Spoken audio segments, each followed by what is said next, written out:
Hi, today I'm going to show you how to open this Alano Air Purifier. So first thing, you will notice there is a gap here, both side. So what you can do, first you pull this one up, and also this one. So once you've heard that clicking sound, you need to do the below side as well.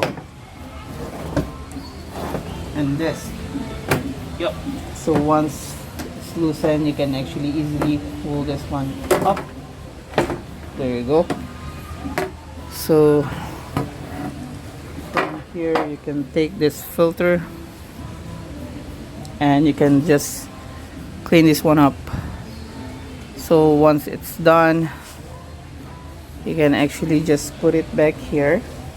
You can wipe this part as well before you put it back.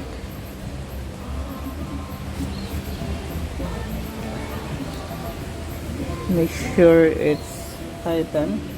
Then you can just put this as well, and slowly you can flip it back. That's it. This is how you clean your air purifier Alano brand. Thank you.